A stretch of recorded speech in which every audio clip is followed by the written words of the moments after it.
Good evening and welcome to Around the Lake, our collaborative news show with the staff of the Ithaca Times and the Finger Lakes community newspapers. I'm your hostess tonight. I'm Glynis Hart from the Finger Lakes community newspapers, and with me I have Keri Blakinger, our web editor, reporter around the towns, and Josh Brokaw, Ithaca Times. Yeah. Guy. Wednesday enthusiasm, really. We don't even know our job titles on Wednesdays. Right, on Wednesday. We're like, we just survived putting a paper out. We don't know what we do. No idea, yeah. Right. And Bryan VanCampen, who is our film guy, theater critic. Arts dude. Arts dude. And sometime comedian. And sometime comedian. Sometimes he misses, you know. Right. If you laugh, I'm a comedian. If not, I'm just a guy who says stuff. Okay, that works. That works. So, Josh, your story this week on Cornell protesters, or not. Kids. Someone said it was almost, they hadn't seen people this head up since Redbud Woods got bulldozed. Yeah, like 10 years ago. Well, I mean, to paraphrase Lou Reed badly, you know, all those protest kids can hear Cornell say Jack, which is kind of their take on it. They had this one guy, Daniel Marshall, who was, I guess, has admitted fault to some degree for putting up a picture and a projector before trustees met in Statler Hall back in March. And so he was getting criminally investigated. What are they protesting? This was all connected with the Fight the Fee effort, because there's a $350 health fee for people who are not under the Cornell health insurance program. Oh, if you don't take the insurance, you still have to pay Yeah, $350 so basically anyway. the idea is, Okay. you know, some of that's to go to building upkeep. You know, they're renovating. Some of it's to go to the fact they have debts at Gannett, the healthcare center. And but it's all kind of blended together. A lot of these organizers also worked on the effort to stop losing the freshman bus pass, which, funnily enough, the bus passes only started as a compromise thing after the Redwood Woods thing in '05. And they kind of steadily been chipping them back since then, and they were trying to cut them altogether, because initially they're for like grad students. But that's incidental. Or cut down the trees, but you can take the bus. Yeah, I don't understand Okay. what the connection was, but that was just something I read. Was it as messy as the shanty towns and the divestment issues in the mid-'80s, which I remember? I don't. Shanty town up on campus, I don't. yeah.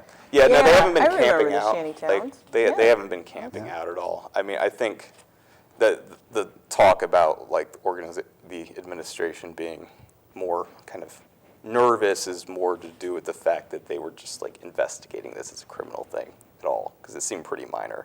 I mean, the funniest thing I thought that I don't think anyone else wrote about, which is the nice thing about having the lead time of a weekly, is that when these kids, students I should say, came to me and said, the university is trying to shut us down with like investigations and talks with administrators about what can be expected of our protest.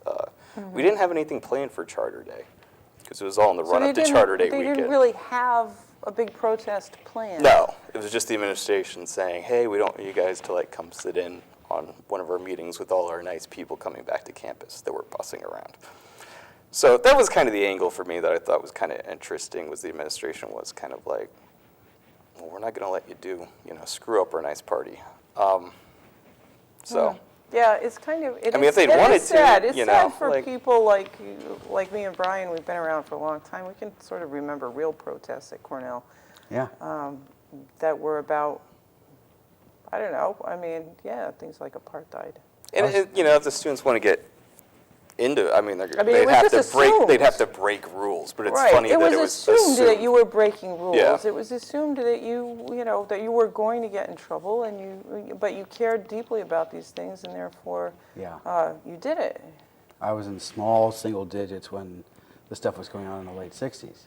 Right. But even when my parents would take me to a movie at Cornell Cinema or to Statler Hall for a film, you could see people were like throwing balloons around, and it was chaos. You could tell there was like there's an energy there, like wow, this is a place where they're not just sitting quietly in their seats. They're actively being crazy. Yeah. There was an energy to it, even though I didn't know what it was going on, and I didn't really ask. I could just tell that there was something happening going on for sure. Yeah. Well, and I should say, spoiler, I don't know what you call it. Full disclosure, I was arrested at Day Hall in 1986 for the divestment. We had protests. We were reporting on it, and you were doing it. I found the ticket, actually. I was using it as a bookmark, my little appearance ticket for... Nice. Nice. Like, oh. Yeah, that's what I was reading well, while I was sitting in the police station. The organizers who are into it are all about like the teach-ins and like they want to broaden this. They don't want to just be about this $350 fee because they were doing one of those whiteboard campaigns and some people were like, well, that's lots of burritos, and that's the sort of thing that just makes you want to like, like that's bad messaging and also like, shut up. But But the few people I talked to, I mean, I do think bringing the energy is the toughest thing in modern. That's our next guest. In modern times. That sounds like something's backing into the building. Well, that'll be a surprise. So. It's the Kool-Aid Man. That's too much warning. Okay. Keri, you were writing about the felons. Ban the box. What is this? Ban the box. What box? On employment applications that asks, do you have any criminal background? And, the thought is that if that question is there, a lot of employers use it as, they just immediately throw out those applications, even if they're qualified candidates. So the Ban the Box movement is about trying to get legislation that would take the box off the application. And it would mean that employers can still ask about criminal background, but they just have to do it later in the process. They'd have to do it after they've already done an in-person interview, so you actually have a face to go with this application. Or else in some cases after they've got a conditional offer of employment. So who does not use the box on the employment application? Well, interestingly, the Koch brothers took it off their applications, but that's a private company deciding to do it. Walmart also has it off their applications. But as far as municipalities, there's either 14 or 16 states that have already banned the box. And then in New York, there's Yonkers and Syracuse, I think Utica, Buffalo, Rochester have all done some version of Ban the Box, and there's different versions.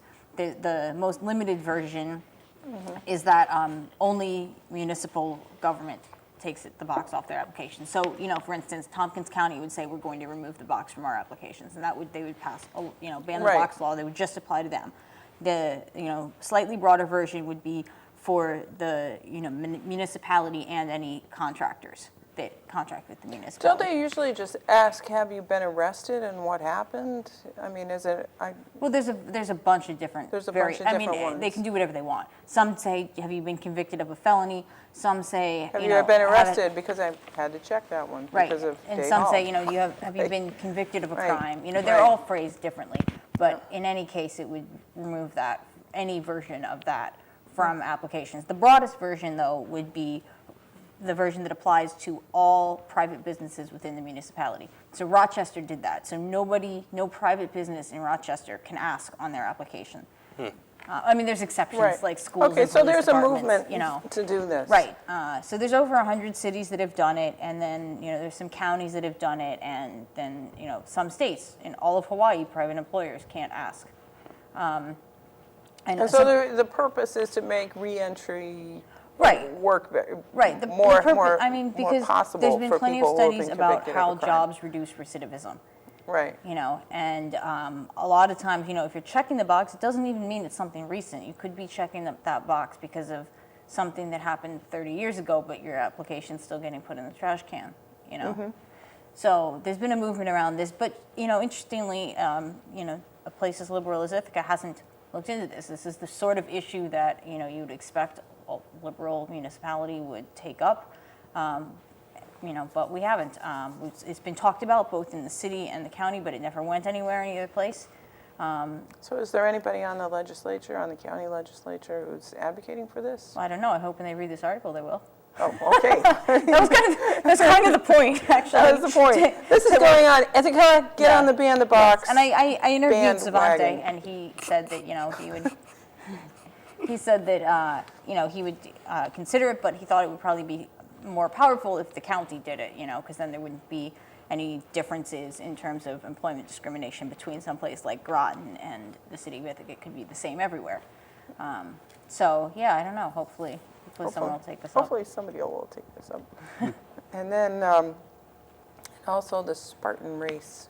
Yeah, I'm psyched. Okay, It's she's psyched. totally awesome, right? 5K. Yes. Spartan race, and how is this different from like the warrior race that Oh, we they're went to? not that different. I mean, Like I'm you sure. climb a thing that looks like a roof, and you slide into a mud pit, and, God, I lost my glasses and you in that lose your one. glasses. So which we was went the to sad part. we went to Yeah. a race together. I signed up for one, and she came along, and it had a giant like mud slide, and I went And I smack got into a the really muddy water. cool Viking Yeah. furry hat, which I wore on our YouTube channel. Yeah, yeah. And to the great I dismay thought of my the my Vikings eldest just like ate a lot of like child. turkey legs and or whatever Scandinavian native Yeah, like it's more large. it's more of a Thor-based. Sorry, it's more of a Thor-based lifestyle. I think. You think? Okay, so Spartan race. So Spartan race has, these types of, it's a mud race and there's obstacles. And this one is one of the shortest versions. It's a 5K. Spartan racing also does like longer versions. And it was founded by someone who grew up in Ithaca. He wasn't born in Ithaca. I think he was born in New York City and moved to Ithaca and went to school at Cornell and was working on Wall Street and said that he was getting a little overweight and then had to take the stairs one day and ran into somebody in the stairwell who was running up the stairs with dumbbells as a method of working out. Sounds really intense. And so he thought that was cool and he started working out, and then one of his friends kept bugging him to start a race like this. So he caved and eventually started it, and now it's in like 20 different countries, and and that's his full-time job. And he is also had racing. capital. Woo! So Josh, you're signing up. Are there any entry you- Because I know requirements? Keri is really, she's working there, hard to get like- somebody to run this race. Yeah, with her. there's so much. These kinds of races, you need a partner. Like they're just not fun alone. Well, I don't know. So Like, what are you doing? do you have to like, if you were like a foundling as a child, are you allowed to be enter? Because like usually Spartans were not left out for exposure. No, they were given to the military academies for racing. No, but they're from a young age. the weak babies like The were just weak- left the in the weak wild. babies? Yeah, it's true. Okay, but you weren't left in the wild. You so this weren't has left no in the bearing on wild, whether so you- Maybe so metaphorically, you're like- not getting out of it that way. I mean, we know you've got I mean, the I'm shoes. also You should have against a like times team. I'm also against oppressing helots. Those who were left in the wild don't have sneakers that clean. That's These are They pretty, don't have. these they are don't have pretty sneakers- dirty, but we're They not don't have HG. sneakers, period. But particularly the really good not looking ones. actual sneakers. Okay, so I'm learning how to do this timing thing.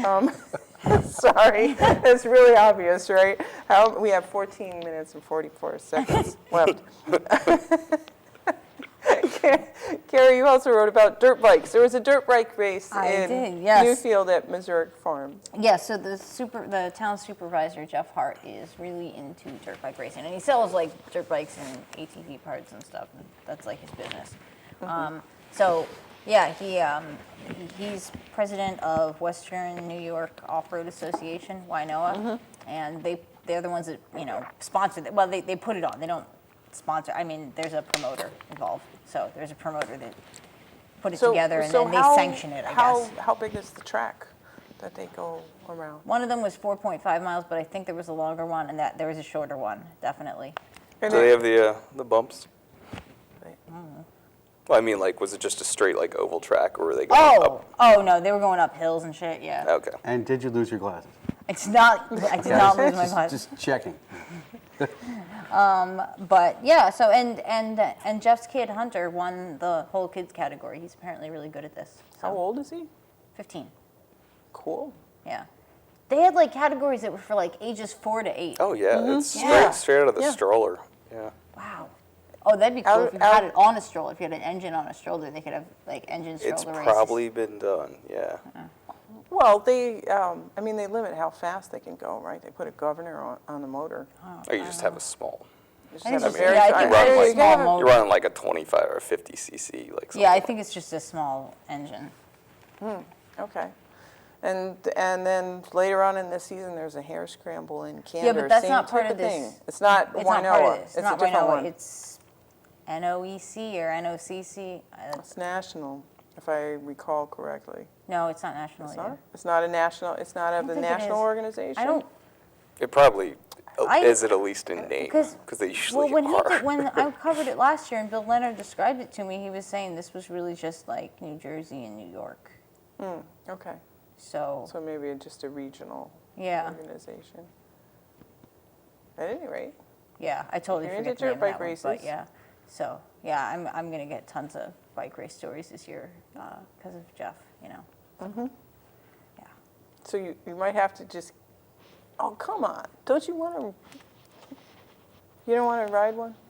Oh You don't yeah. have the- Yeah. Totally. Okay, yeah. so there we go. We just put a little cam on your bike. I'm not averse and- to riding one. They're just difficult to cover. Do we have a GoPro? Should get Watch our reporter die up close and personal. Yeah, that was it, okay. Do you want Facebook hits or not?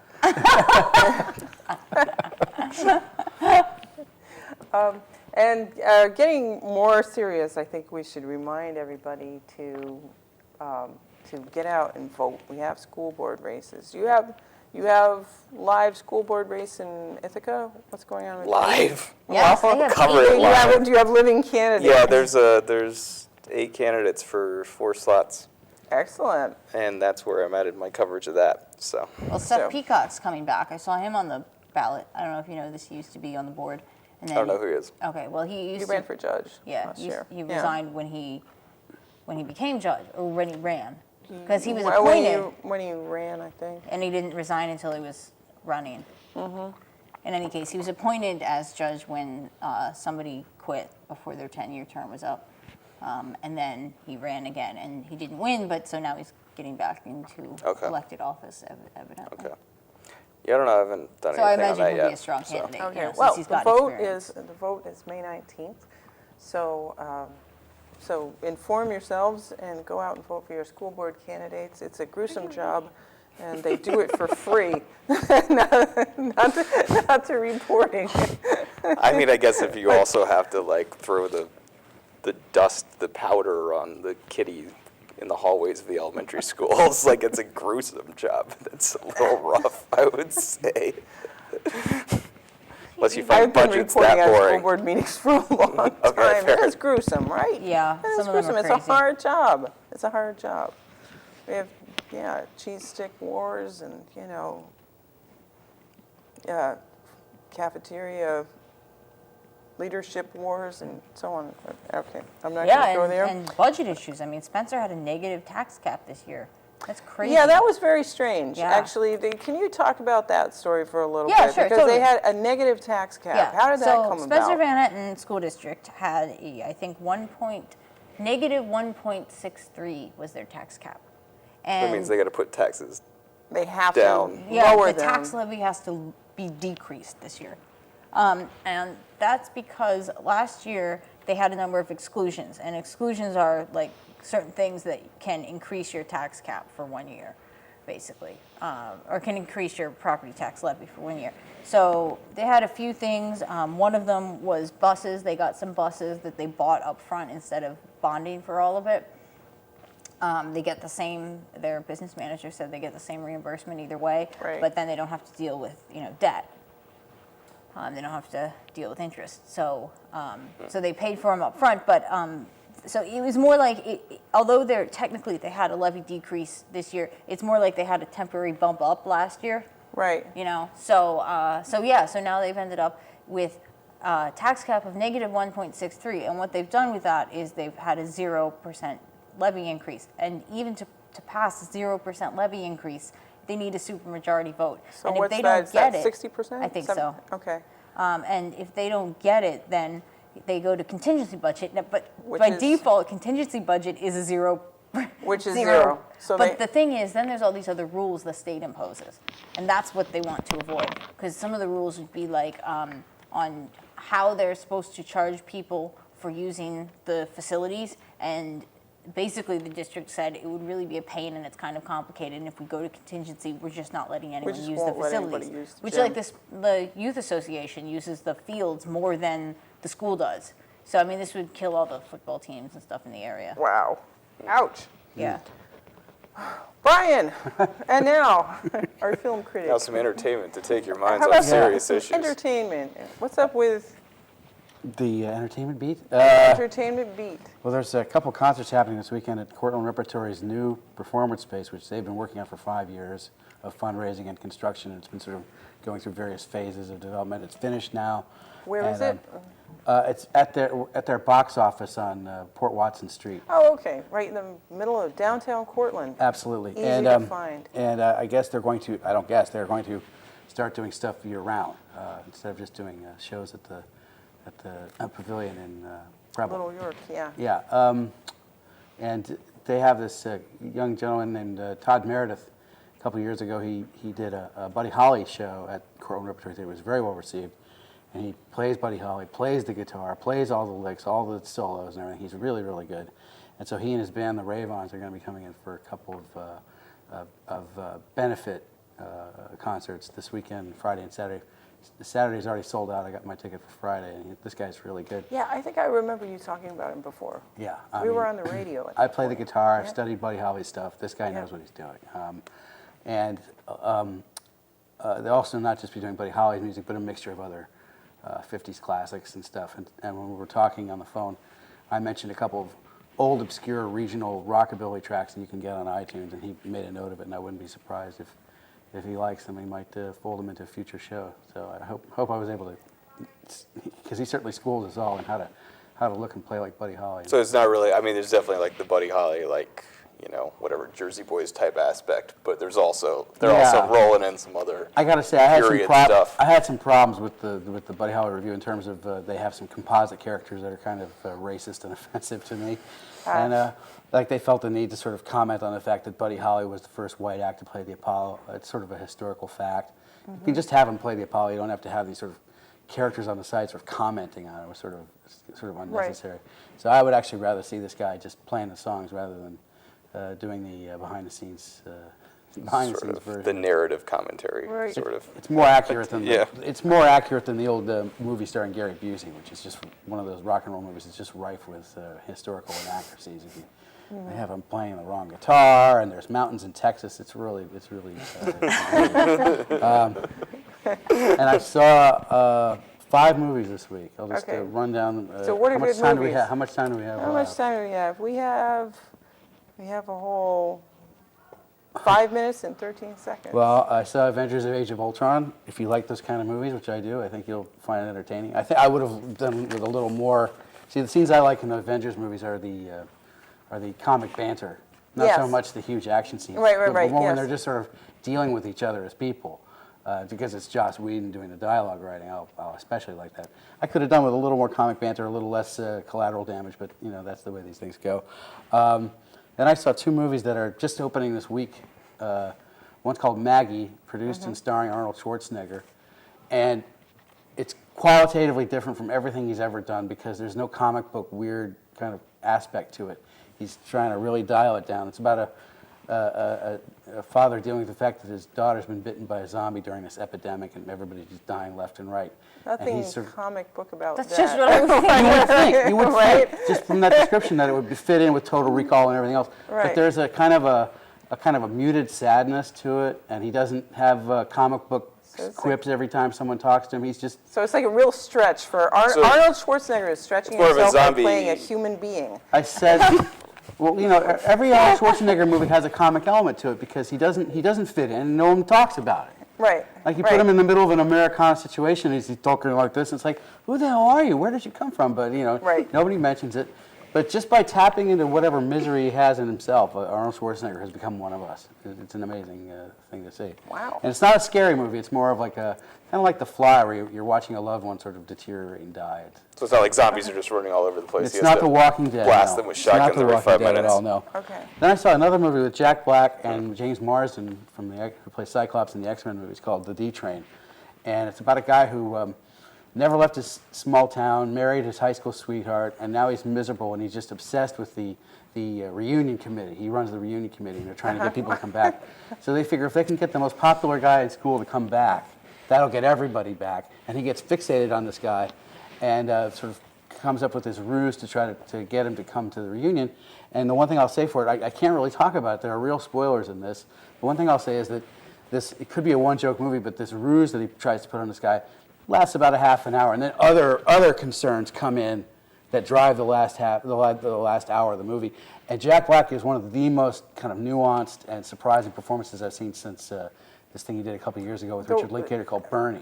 Oh, which is yeah, really the one good. with the Shirley MacLaine. Based on yeah. the true Texas murder story, which Richard Linklater loves those kind of things. I was going to say that that description you just gave sounds like the most Jack Black script lead I could imagine. It is, but he's a very good actor. Yeah. And he can. Yeah, when he's given some room. And when he's given some room and given some good material to work with, I really found this really surprising in a good way because again, it's sort of set up as to being this one joke movie, and it's not at all.